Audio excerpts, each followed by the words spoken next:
Brew Strong is brought to you by Blickman Engineering, home of the top-tier brewing stand. Visit them online at blickmanengineering.com.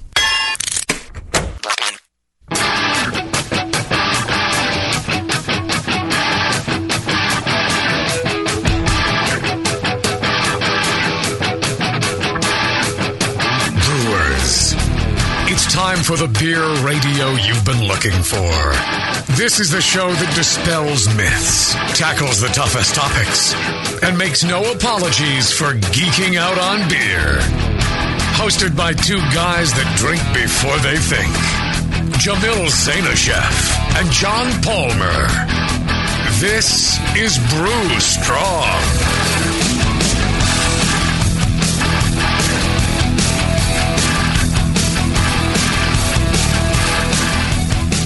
Hey, howdy, hey, my brewing brothers and sisters. Greetings. All right, we're back for another fine episode of Brew Strong, and actually, we're gonna take Brew Strong in a different direction. Right. Well, not a really different direction, but no, I'd say it's a definite. Well, 20 degrees. 20 degrees. Well, the way I described it, we're kind of like bifurcating the show a little bit. We're gonna split off a pro brewer thread here of the show. So we're gonna kind of alternate between the shows that we have been doing, and we're also going to kind of bring it in with a pro brewer aspect of it, where we'll start out with something that is been a question for a lot of home brewers is, how do I get into pro brewing? How do I open a brewery? How to become a pro brewer? And once you do, how do you make great beer? So we'll be covering all sorts of topics, like I said, from the pro brewer side. Everything including brewery size and distribution, financing. Your federal and state paperwork and all that. A lot of great information in there, and. We're going to do it with our buddy Steve. We've got Steve Kinsey. Steve, you there? Yo. Hey, Jamil. Hey, John. Hey. So, yes, our good friend Sven. Yeah. Known to a lot of Sven, yeah. On the Brewing Network, but he's also going pro. Right. And, Steve and I were talking, and we... we're kind of both going at the same time to open our breweries, and we're both working along those lines. And we started talking about similar issues that we're coming up with, and similar questions that we have, and similar questions that people had for us. And we thought, what a great way to do it would be to do a show on the Brewing Network. So to go by, yeah. I think it's a great way to get started. And speaking of great ways to get started, Blickman Engineering, our great sponsor. They make all sorts of stuff that I think is suitable for the pro brewer in all of us. Right. Might be a smaller scale, but the quality of the equipment is nothing but professional, nothing but the utmost quality. Some of the finest stainless work you'll see outside of a pro brewery, and he's going to be at NHC this summer in June, and may have some new products to show us. So I'm looking forward to that. Right. Yeah, that'll be exciting. He always comes up with something. I think he looks at NHC as being kind of an opportunity to get his geek on, and he likes that all the people at the conference come up and want to see what he has and talk to him. So if you're a fan of the show, if you're a fan of Blickman, make sure you go up there and talk to him. He's a real nice guy. All the people at Blickman Engineering are real nice, real friendly. So don't hesitate to go over there, shake his hand, say, hey, thanks for sponsoring the show. Because without sponsors like Blickman Engineering, it really wouldn't be possible to do these shows.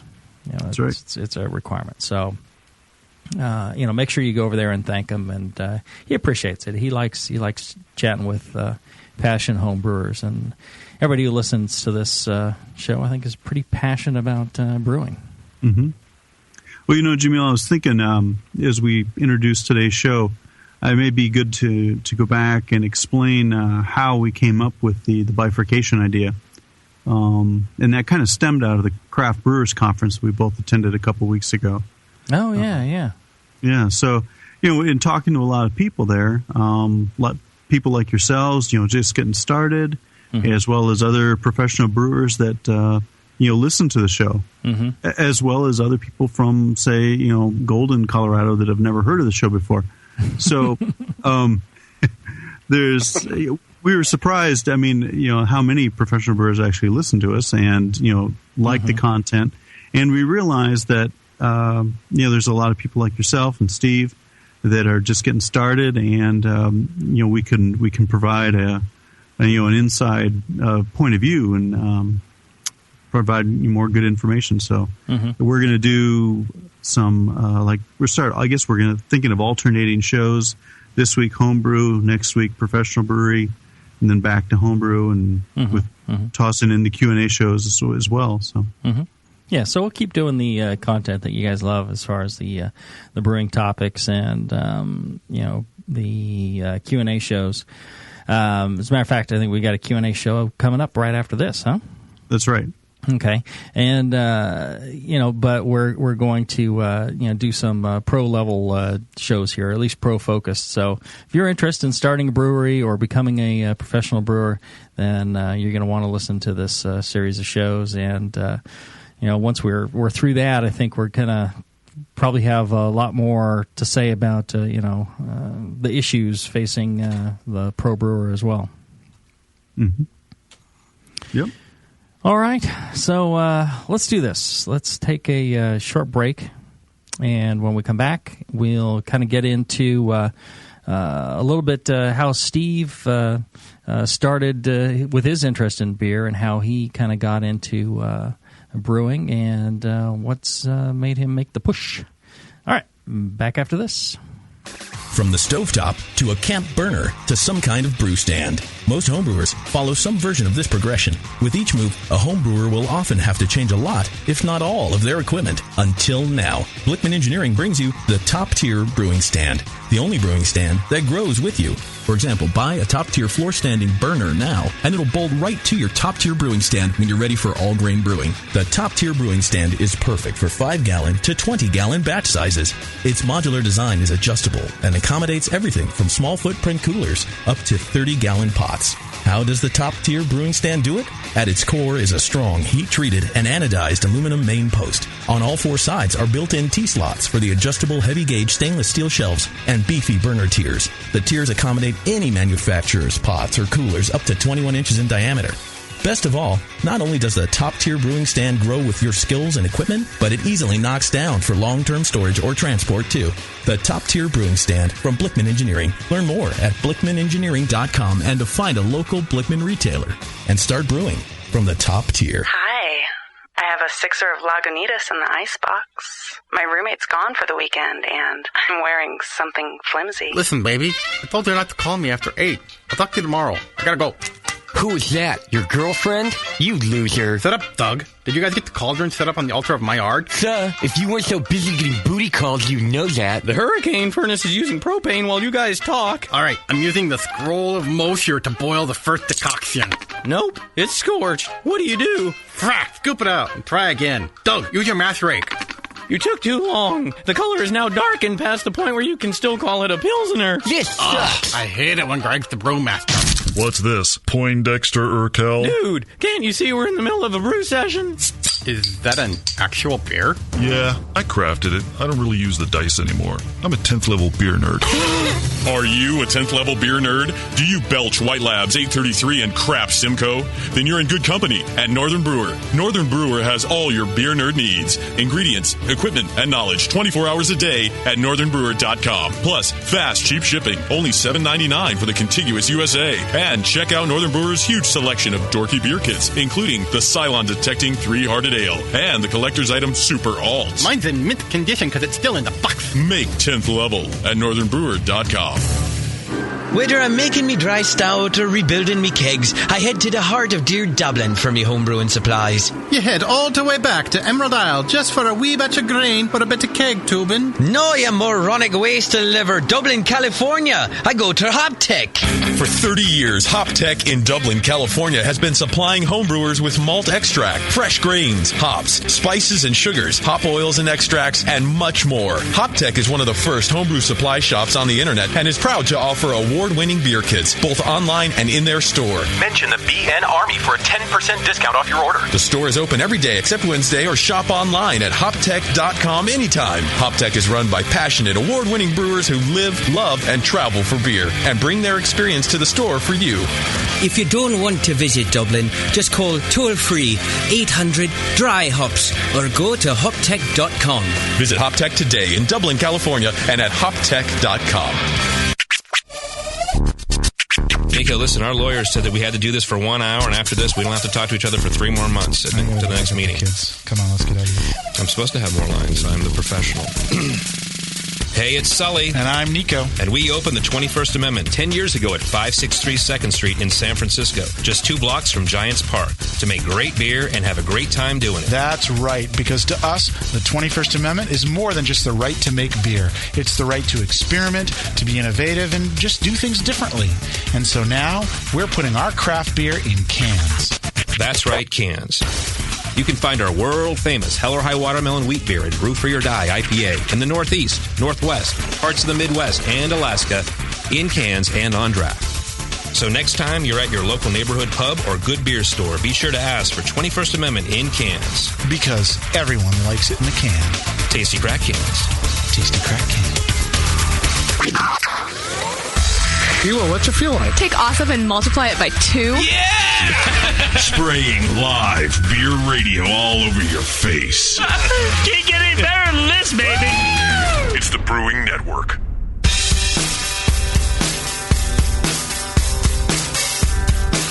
Back to your hosts, Jamil Zainasheff and John Palmer.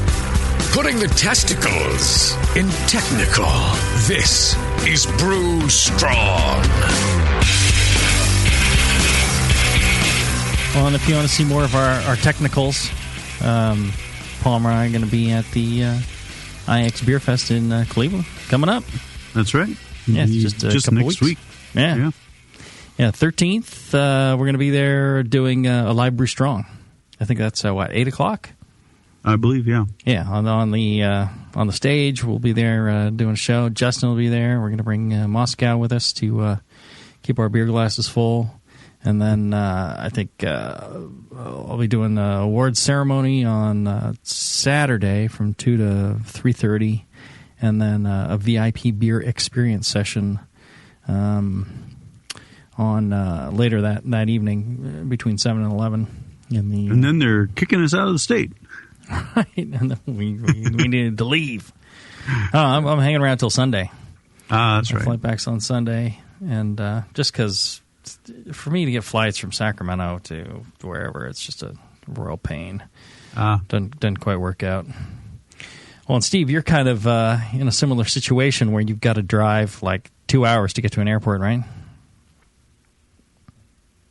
Nearest, unless I want to go to Ontario, but Burbank would be the closer choice, and that's an hour, easy one way. Yeah, so it makes it tough to fly. Yeah. A lot of people go, just fly out of San Francisco. It's like, well, yeah, it takes me 2.5 hours to get to the San Francisco airport, So, and then, parking is ridiculous there. Yeah. It only takes me about an hour to get to San Francisco, but that's because I fly there in the first place. Yeah, Mr. Weisenheimer. Speaking of another Weisenheimer, we've got Steve. So, Steve, one of the things I think that, people may be familiar with you from the Brewing Network and the Sunday session and all that, but how did you get into craft beer? I've been into craft beer for as long as I've been drinking beer, really. Ever since I started, around before I was 5, back in college. Well, maybe not that young, but definitely high school and in college. Well, excuse me while I perjure myself, but as we all did, we've all had sips here and there, and in high school and in college, I was always experimenting with beer. I never wanted to drink the same beer twice. I always wanted to. I knew there was a variety out there. Well, at least when I was growing up, there was a variety out there. I grew up. I was in the college ages in the early '90s, so there was the first craft beer boom was just getting started. It was on the front of the curve, and there were Rhino Chasers, Henry Weinhardt's. I remember all those beers were really becoming quite popular and were quite readily available. And I would search out different beers, and I would never try to drink the same one twice. Yeah. And how did you get into brewing, or an interest in brewing? Because you're a home brewer. I am a home brewer, yeah. Right now. Yeah, I've been brewing for 13 years now, I guess. Well, my love of craft beer just kind of turned into home brewing. I had friends in the early '90s who were home brewing, and I had a really bad experience actually with one friend who did a Mr. Beer kit, and I had tasted that, and I was like, oh, never. I was thinking about trying to start home brewing, and when he did that, I'm like, well, maybe I won't do that. But then a friend of mine and a coworker of mine, Charlie Essers, who most people know as Pushy Jacked, we had a common friend who got a DUI, and as a consolation prize, Charlie bought him a homebrew kit. I think it would be kind of funny, and so he brewed that, and it turned out okay. And Charlie got into the hobby, and I played with it with them, and then come the following Christmas, Charlie bought me a starter kit, and that was 1998, and been going at it ever since. Well, and you've won some awards. You're a nationally nationally ranked BJCP judge. You're involved in a lot of the homebrew community stuff as well, right? Yeah, it's really taken off from there. Yeah, I've done some competitions. I haven't been much of a competition person. However, that very first beer, I've been a competition hoe for a while. Yeah, used to be. But that first beer that kit that Charlie bought for me was I remember it was a dry stout. It was an Irish dry stout, and I made that, and I knew about the BJCP even then. And I was sitting there with the guidelines because this competition came up we did the Renaissance Fair back in those days, and the Renaissance Fair was hosting a competition, and I wanted to put this beer into that competition, and I sat there with the guidelines, and I'm like, well, it's a dry stout, and I've had Guinness, and this doesn't taste like Guinness, so what does it taste like? So I read the guidelines, and I'm like, this seems to be a foreign extra stout to me, so I entered it as that, and I actually ended up getting a second place in that competition. Well, I've oh, go ahead. I've never been much of a competition person, but I've won some medals throughout.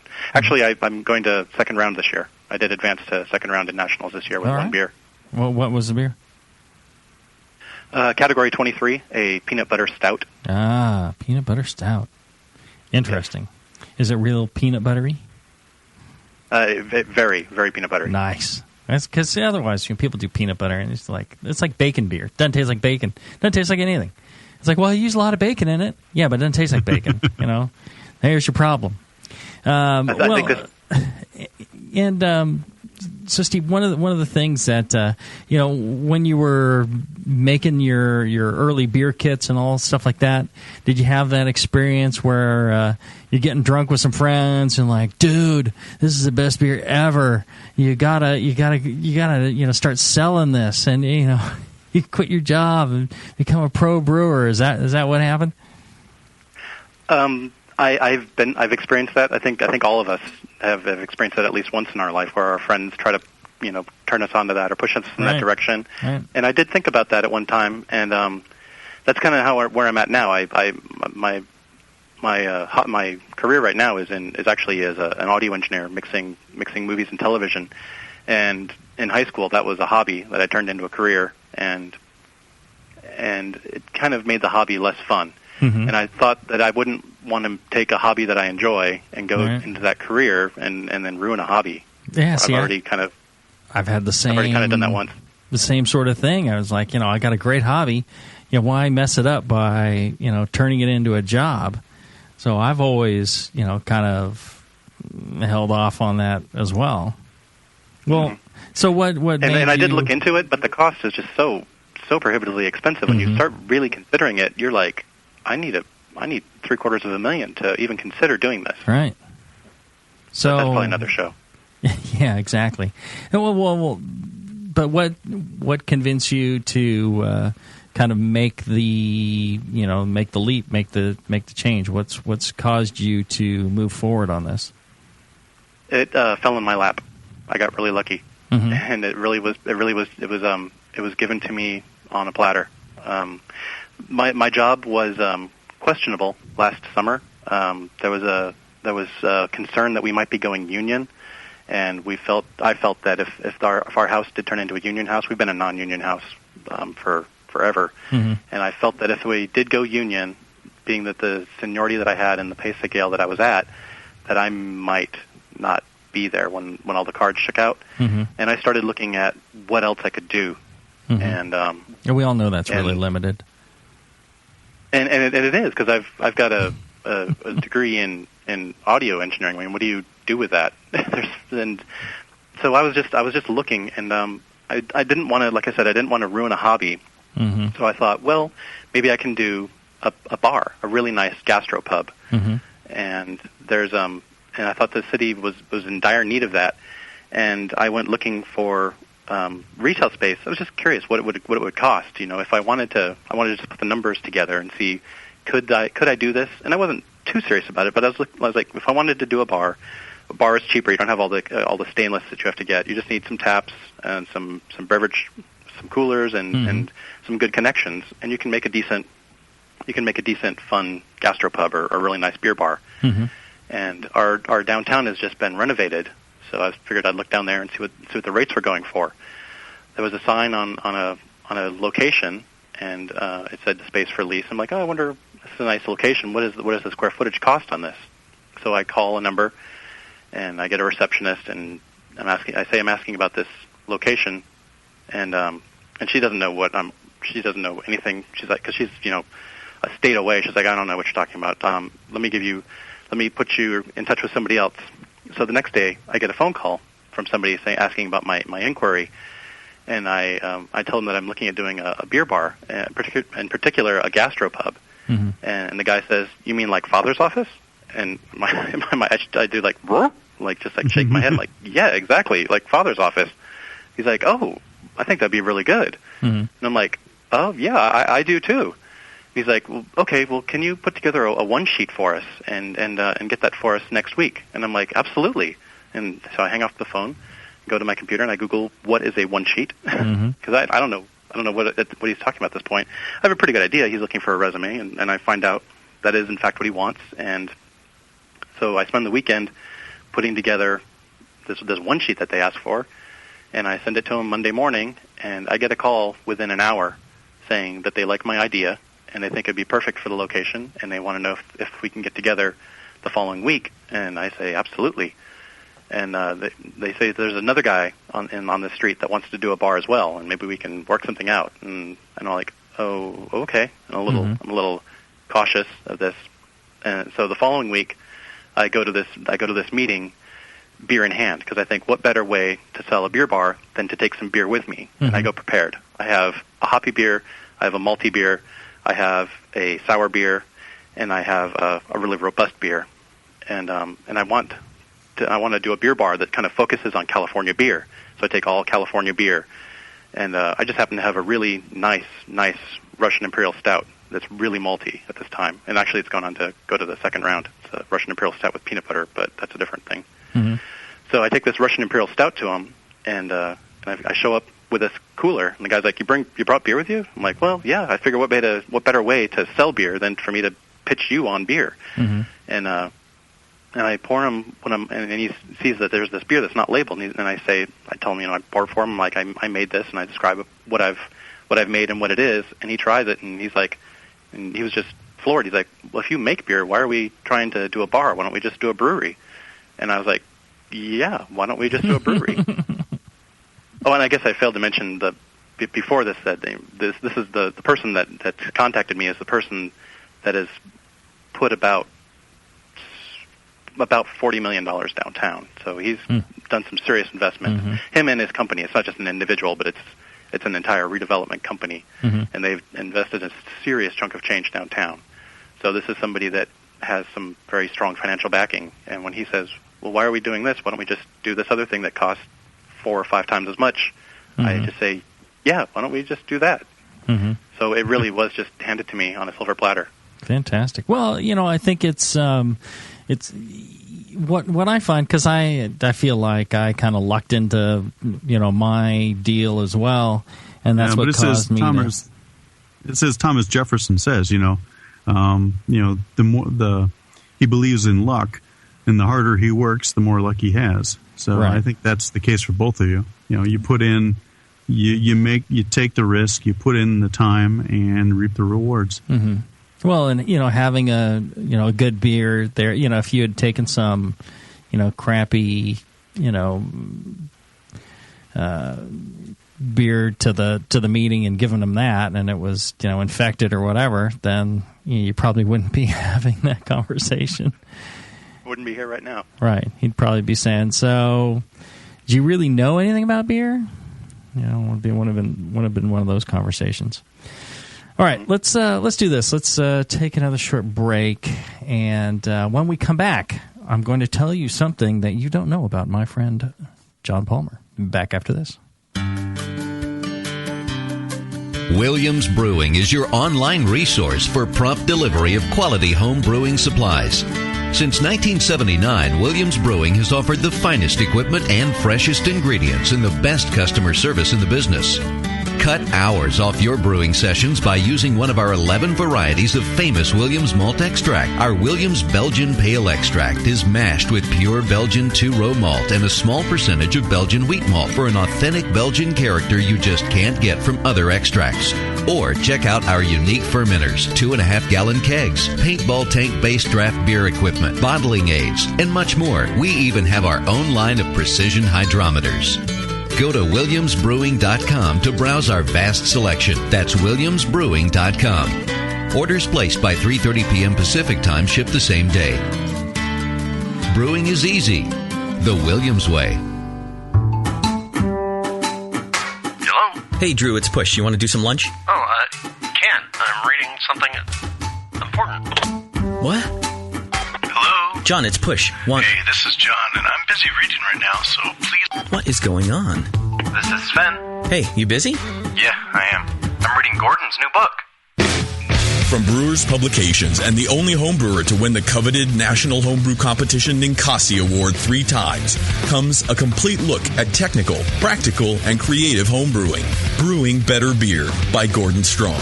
What sets this book apart is its insistent focus on what's important for the homebrewer. Like a great beer, it's extremely well balanced. A mix of technical, practical, and creative advice that, if taken to heart, will make your beer a whole lot better. You'll learn Gordon's techniques and philosophy, recipes and tips to take your homebrew to the next level. Brewing Better Beer, master lessons for advanced homebrewers. Proudly available now from Brewers Publications. Downtown Joe's, located in the historic Oberon building in beautiful downtown Napa, California, offers an award-winning brew pub experience from 8:30 a.m. to 1 a.m. every day. For 15 years at the corner of 2nd and Main, Downtown Joe's has been voted Best Night Spot 7 times and Best Brew Pub for the last 4 years in a row. Brewmaster Colin Kaminsky's handcrafted ales, like his Tailwagon Amber Ale and Double Secret Probation IPA, are the perfect accent to riverside dining, live music, and a relaxing outdoor patio. Don't miss the Beer of the Month, special rotating taps, and the BN Army Member Special. Wear your BN gear, get 10% off your beer. Visit downtownjoes.com to make reservations, peruse their extensive calendar of events, or just read more about their fantastic beers. Come enjoy the fine beer, food, and music. Downtown Joe's, the award-winning brew pub where you'll feel at home. Hi, I'm Jamil Zainasheff, and in addition to my work on the Brewing Network, I write the Style Profile column in every issue of Brew Your Own magazine. Hi, I'm Sean Paxton, and when I'm not prepping for the Home Brewed Chef on the Brewing Network, you can find me writing articles on how to cook with your home brew for Brew Your Own magazine. Greetings, cretins. This is John Palmer, and when I'm not writing for Brew Your Own, I'm reading it. John Palmer, Sean Paxton, Jamil Zainasheff. If you love listening to them on the Brewing Network, you'll love reading their articles, tips, and recipes in the pages of Brew Your Own magazine. Join Jamil, John, and Sean 8 times a year in Brew Your Own. And when you subscribe to BYO on the Brewing Network website, half of your subscription price goes right back to the BN to support great beer and food programming. So sign up for Brew Your Own magazine through the BN website today so you can listen and read your way to better homebrew. Hi, this is Push from the Brewing Network, and I want to tell you about the Brewmaster's Warehouse and how you can get 10% off your next order. I'm a pretty techie guy, but I've never seen an online store like this. It's awesome. Go to brewmasterswarehouse.com and click on Brew Builder. You can whip up a custom recipe so easily even Sven could do it. Seriously, it's slick. You can share your recipe with your own logo and notes to the Brewmaster's database if you want. And the best part, it keeps a running tally of the beer you're building while you're doing it. Then, bam, click Buy Recipe, and your cart is filled and ready to go with helpful suggestions in case you forgot something. This thing is amazing. Brewmaster's Warehouse is run the way a homebrewer would do it, with great service, fast turnaround, and $6.99 flat rate shipping. Brewmaster's Warehouse and the Brew Builder blew me away. Check it out today at brewmasterswarehouse.com. I'm serious. And don't forget to put BNARMY in the discount code box for 10% off your order. Check out brewmasterswarehouse.com. Cheers.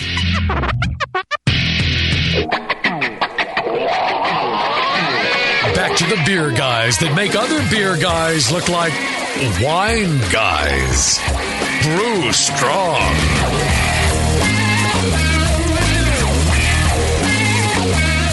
All right, it's time now for What You Don't Know About My Good Friend John Palmer. This is good. What you don't know about my good friend John Palmer. His middle name is Dillinger. John Dillinger Palmer. What you don't know about my good friend John Palmer. All right, so yeah, what we're doing tonight, and what we're going to do with the show is we're going to every other show or so we're going to do a pro brewer type of show. We're going to start out with how you open a brewery, how you get into being a pro brewer, and then we're going to also cover pro brewing topics as far as what kind of and I think the thing that sparked this was we were talking at CBC about we did a yeast panel on repitching yeast, and it really focused on the pro brewer aspect of it, and we were talking about doing a show on that on Brew Strong, and then it's like, well, that's really very pro brewer focused, and the reality is we have a lot of pro brewers that listen, so it'd be nice if we could kind of do some of those shows and make sure we get that focus as well. All right, so we're talking, and we've got Steve Kinsey is going to be our third man on this on these pro brewer shows, and we will because he's opening a brewery. And Steve, your brewery is going to be called Kinetic. Kinetic Brewing Company, yes. All right, yeah, and you're down in Lancaster, California. Lancaster, yes. It's Southern California. It's Los Angeles County. It's the north end of Los Angeles County. Mm-hmm. Mm-hmm. Well, and the thing we want to do is really kind of a lot of people, they wonder, how do I get my shot at opening a brewery? I'm willing to do anything. I get people telling me that all the time. And it's like, well, I can't walk you through doing this because in an email, because it's going to be a book. So, let's do a series of shows, and let's do it that way. So I think this will be helpful for a lot of people. Yeah, talking with different brewers at CBC and so on, I mean, everybody's got a different story. Everybody's, created an opportunity in a different way, or seized an opportunity at the right time. So, it's interesting. It's going to be interesting interviewing other people besides yourselves too. Is how they got started, and sharing experiences that way. And then the other, as you're saying, the other aspects of the shows will be taking our technical discussions to the next level. Mm-hmm. What does a pro brewer face in terms of yeast ranching and repitching? Mm-hmm. What issues is he dealing with versus the home brewer? To get everybody able to understand what the leap is. Well, and I think this will be fascinating for people working on a small scale as well.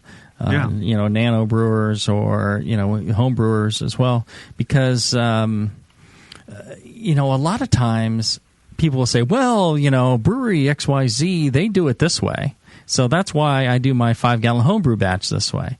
It's like, well, there's a difference there, and the differences come from a lot of different things, and that's the reason why you don't do the same thing. So I think it'll be an interesting insight into that world for a lot of people.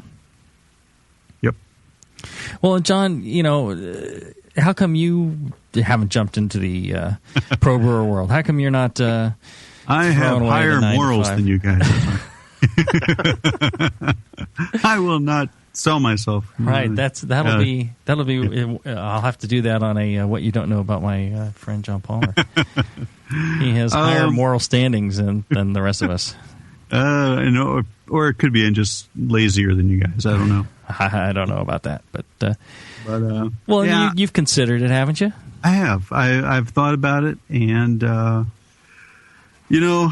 always thought it'd be too much work, too much struggle to do it. But certainly, I never envisioned hiring people like you have, Jamil. Or I always thought of it. I guess it may as Steve did, where it would be a completely grassroots, out of the garage kind of thing, kind of struggle to go pro, and it's just investors never occurred to me, etc. Mm-hmm. So watching you do it, frankly, I'm envious of both of you. I mean, it's a neat opportunity that you've grabbed onto. It is the kind of thing that I would like to do. Right. It just always seemed like too high a cliff to scale. So I don't know. And I've got my day job as a metallurgist. Right. Well,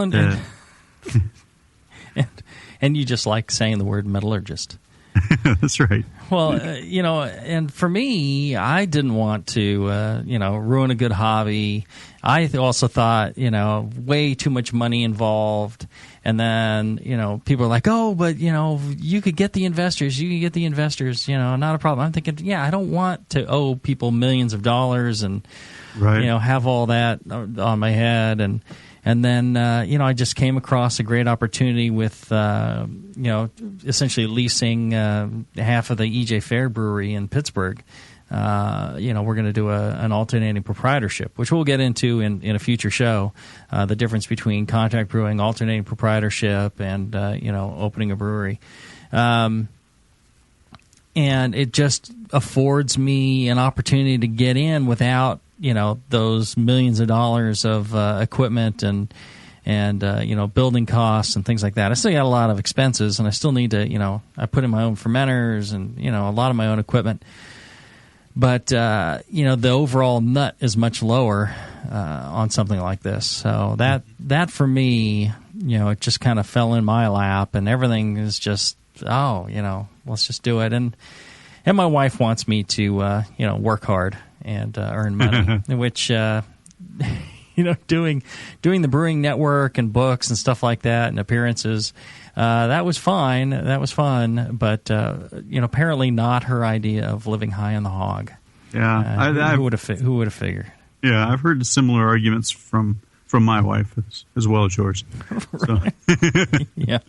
I think John just hasn't had a brewery fall in his lap yet. Maybe you should keep your eyes skyward, John. Right. Yeah. Right. Falling in your lap. Well, I'll see if I can't, work my way into taking over Stone one of these days. That'd be fun.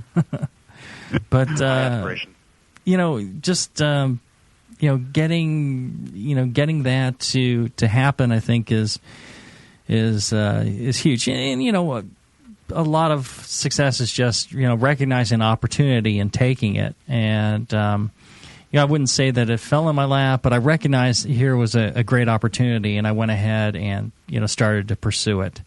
And I told my wife I could do, I've got enough energy left in me to do one more, kind of startup, because I worked in software for a long time doing startup software, and that's like 100-hour weeks for months at a time, to where I had a time when like blood was squirting out of one of my eyes from the stress of doing startup software. So that's a really brutal thing to get into, and I think starting up a brewery can be very much the same way. Mm-hmm. So I got one more in me, I think. It's kind of where are you at now in the startup process, Jamil? Well, we're real close to licensing, so we should have our license this week. And we should start brewing, the following week or soon thereafter. I've been spending time down at the brewery putting, stuff together. I built a mill room the other day or last week, and then since then I've been working, helping put in the Cool Fit, the glycol system to chill the fermenters. What are the steps kind of in sequence? I mean, as you've experienced them. I mean, as you say, you lucked into being able to lease premises and equipment that was already going up. Right. So you were able to get a jump on that. Versus Steve, who I guess Steve, you're going to be purchasing this equipment, right? Or your corporation is? Yeah. Already mostly purchased. Yeah, it's already mostly purchased. Yeah. So I mean, kind of walk all the listeners through what are kind of the general sequence of steps in getting down this road. Well, I think the initial part is and we'll go through these in detail in future shows, but in brief, I think the first thing is committing to doing it. You need to look to see that what you're planning actually has some realistic merit to it. So is the location doable? Is it even possible to have a brewery like that in your state or in your town?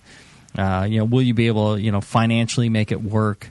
And then from there you go ahead, you incorporate, or you get an LLC or whatever you might do, and you start the process of pulling all your equipment together and your people and your licensing and your marketing and all that stuff, and you go forward from there. For me, it's kind of unusual because a lot of times if you're going to do like an alternating proprietorship, you find a brewery that's already running, and you go in and you lease space from them, and you bring in your fermenters and things like that, or you rent fermenters from them, and you can go ahead and do that. In my case, the brewery wasn't done, so the brewery was supposed to be done a while ago, but there's been things that have slowed down the completion of the brewery. So I've been in there, helping build the brewery as well. So I kind of got an interesting blend of doing it myself, and the thing is the pocketbook that's paying for a lot of that equipment is not mine. So I'm involved in doing it, but I don't have to worry about the expense. Well, Steve, where are you at as far as yours goes? And now you got the building secured, the location and everything, and you've got. I know you had your system on order, right?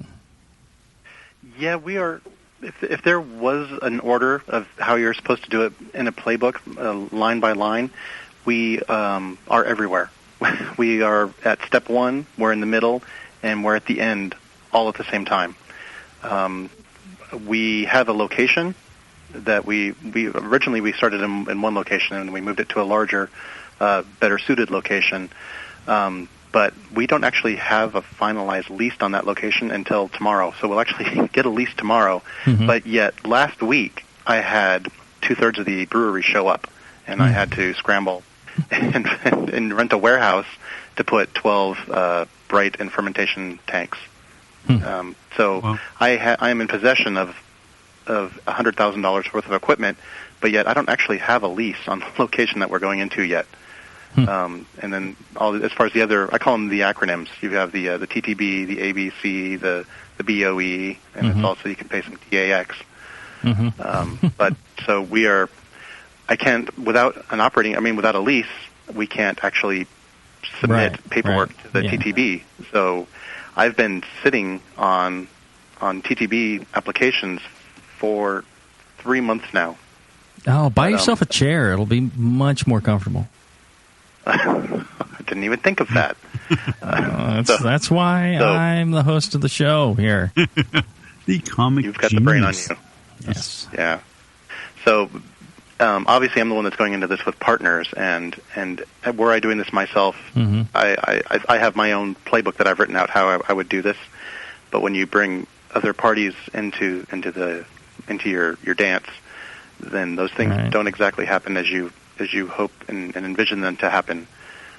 Well, and that's one of the we're kind things, of all over the map. That's one of the things I worried about was I didn't want to get a lot of investors and then have to answer to them, because, let's face it, I do things in bizarre ways and people would, not appreciate that, and then all of a sudden it would be a problem. I'd have to kill somebody.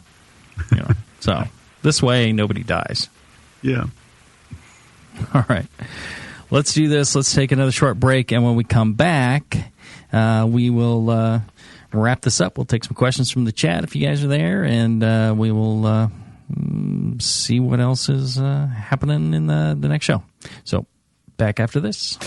When you hear Blickman Engineering, think innovation, passion, quality, and customer service. Blickman gear is designed by brewers to give you a sense of pride in your equipment. At Blickman, they know what makes brewing a pain and build gear that makes it fun.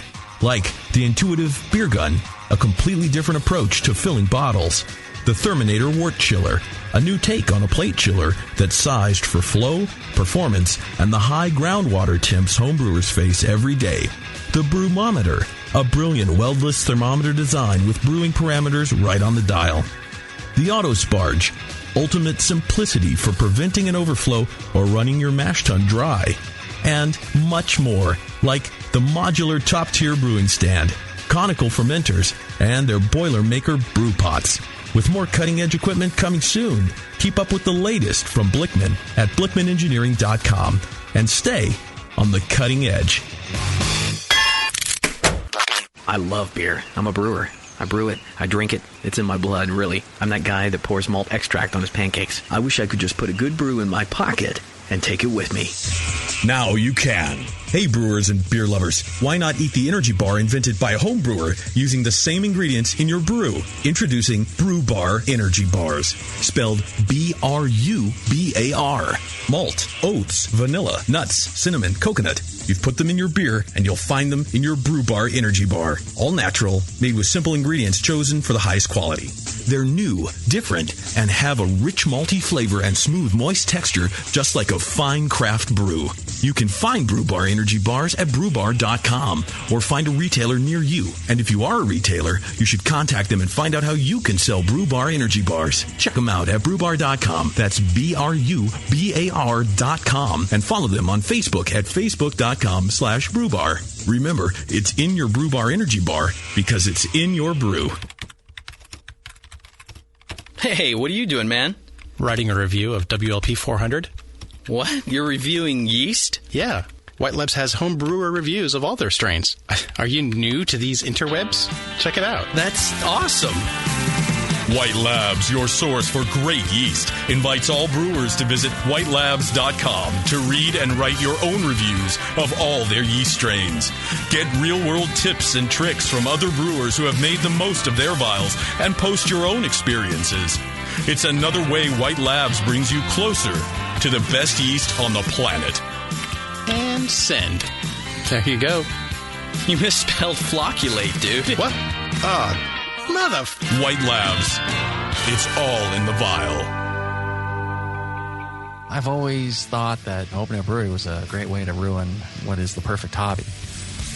But like most home brewers, I really wanted to see what it would be like to produce my own beer commercially. When I started out, I was, obscure homebrew geek, and being part of the Brewing Network has exposed me to a lot of people with a great passion for brewing. They seem so supportive, interested, and generous with their support. That kind of thing makes you feel like you can succeed at anything. Of course I'm excited. It's frightening. It's terrifying. It's kind of we've got this rescue dog, and she is completely frightened. So when she comes up to me, she's shaking and salivating at the same time. I feel the same way with Heretic. I'm still a homebrewer at heart, and I hope that homebrewers always feel welcome at Heretic and able to provide part of the feedback and creativity that makes craft brewing great. The thing that excites me most is the opportunity to put a beer out there that I feel is the best beer I can make, and especially get a chance to go and drink that beer with people and see their reactions and get their feedback, and hopefully they'll be as excited as I am about Heretic beer.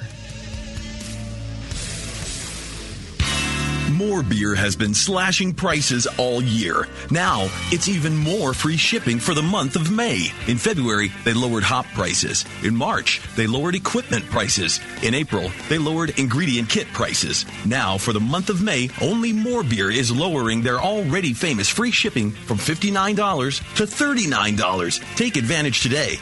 Order 2 ingredient kits and get them shipped free. Order their new high-flow March pump and get it shipped free. Order most anything over $39 and get it shipped for free. More free shipping only from More Beer at morebeer.com. This is www.thebrewingnetwork.com. Sit down next to it, grab yourself a paper towel, and watch those yeast have sex. You're listening to the Brewing Network.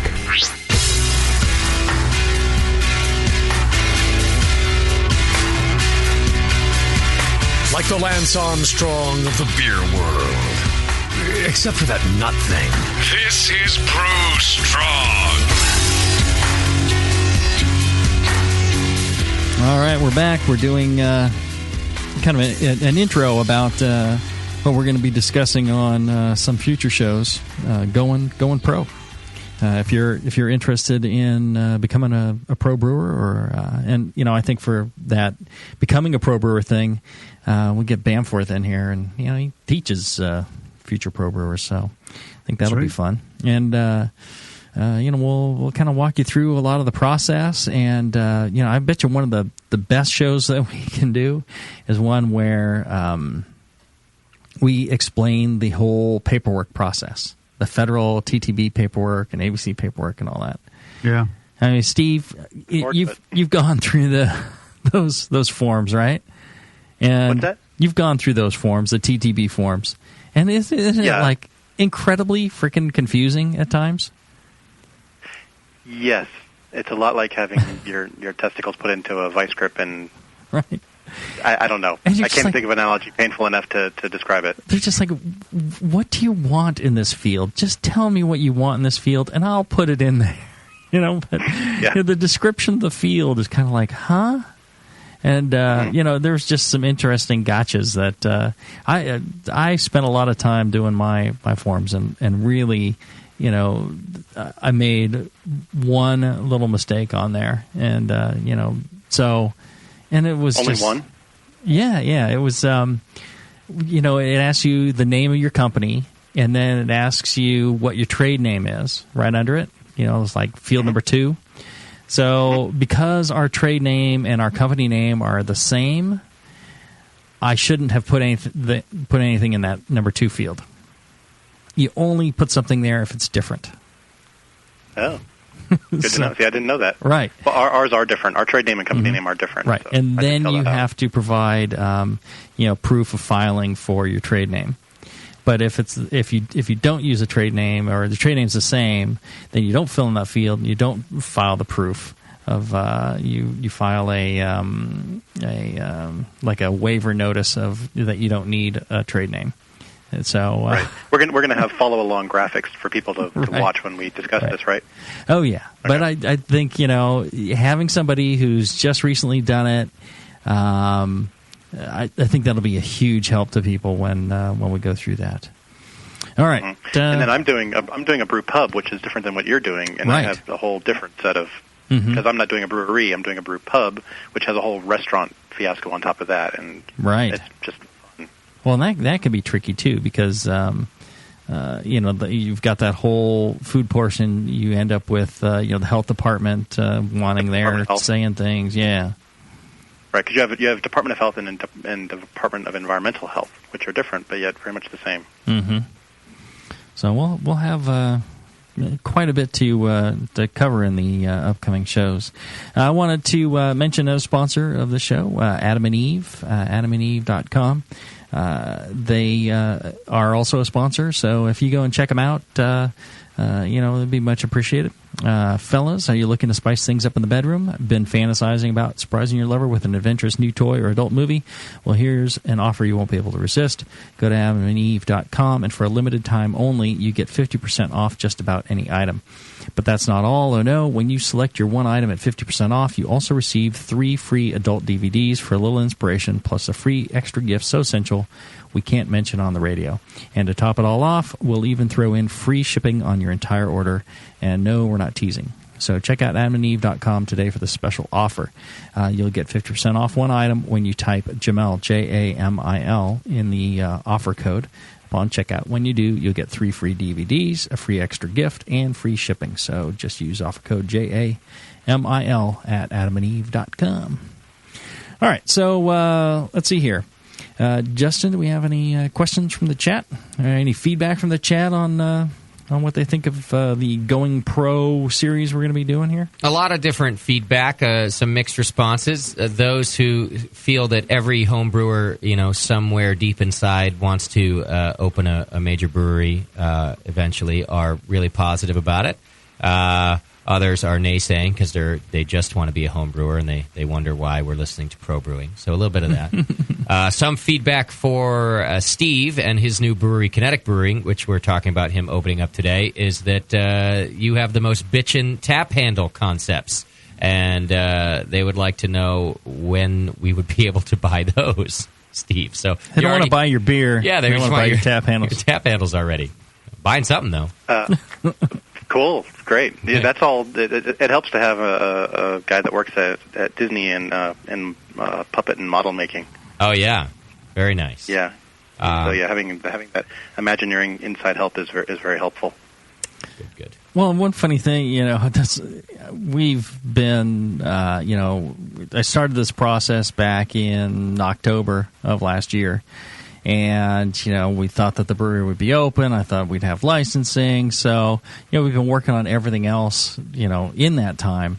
And, one of the things you can do is go ahead and make up your logo and your, T-shirts and stuff like that. And so I've been telling people, people are like, how's the brewery going? I'm like, well, I decided not to do a brewery. I'm doing a clothing company instead. So, yeah, here's your free T-shirt. So I've been handing out lots of T-shirts and stuff like that. The interesting thing is once you become licensed, once you are a brewery, then you cannot give away merchandise like that in the state of California. You're limited to $3 per consumer. So, I won't be able to give away T-shirts and stuff like that. I can give away coasters. I can give you a sticker, but I can't give you a T-shirt or a hat or anything like that. So it becomes real restrictive. Same thing on, as far as beer and things like that. You end up, you can give to nonprofits, but a lot of others, that really becomes a tricky issue. Mm-hmm. Wow. So... just one of those little things that you learn as you're going along. And, a lot of people don't know what the rules are around, opening a brewery or running a brewery. So, got to be careful. All right. I guess that wraps it up for this show. Any other issues or questions that we didn't cover on this that you think we need to no, let people know? No, I think we just want to reiterate that there's a ton of topics within opening up a brewery, right? And this is part of us trying to cover that. And we are still doing homebrewing brew strongs also, so just trying to fit in. Yep. If you have topic ideas as a potential homebrewer wanting to go pro, we would love to hear those. Just like we'd always love to hear brew strong ideas. You can send it all to brewstrong@thebrewingnetwork.com. All right. Okay. Good show, everybody. If you are listening to the show live, you want to stick around, John and I are going to do a live Q&A show right after this. And then we're going to see you in Cleveland for the IX Beer Fest. It's going to be a lot of fun. You might want to check out the Brewing Network store. There's a lot of goodies in there that, if you purchase, help to keep this programming on the air. So go in there, buy yourself a couple of shirts, hats, glassware, books, what have you. Check it all out at the brewingnetwork.com/store, and you'll see a lot of goodies there. Till then, brew strong. Brew strong, everybody.